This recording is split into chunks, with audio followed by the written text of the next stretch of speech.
Hi friends, నేను మీ Narendra. 2026 budget గురించి ఒక్కసారి మనం తెలుసుకుందాం. ఫిబ్రవరి 1వ తేదీ మన దేశ పార్లమెంట్లో ఆర్థిక శాఖ మంత్రి అయిన నిర్మలా సీతారామన్ గారు మన బడ్జెట్ని ప్రవేశపెట్టారు. Education. Our government will support states through challenge route in creating. Nirmala Sitharaman గారు 9వసారి వరుసగా 2019 నుంచి 2026 వరకు ఈమె బడ్జెట్ ప్రవేశపెట్టింది.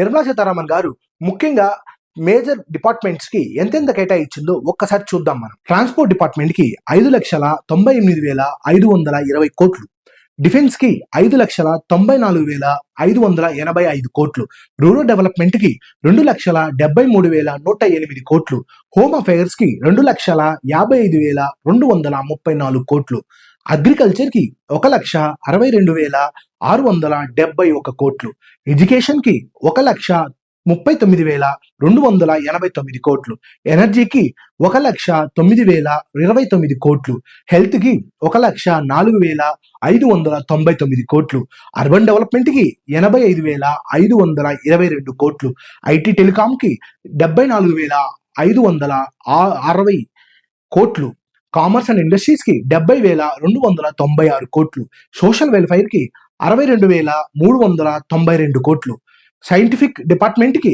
55,756 కోట్లు, ట్యాక్స్ అడ్మినిస్ట్రేషన్ కి 45,500 కోట్లు, ఎక్స్టర్నల్ అఫైర్స్ కి 22,119 కోట్లు, ఫినాన్స్ కి 20,649 కోట్లు.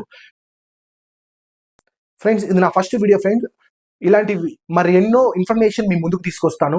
మీరు దయచేసి నా ఛానల్ని లైక్, షేర్ అండ్ సబ్స్క్రైబ్ చేయండి.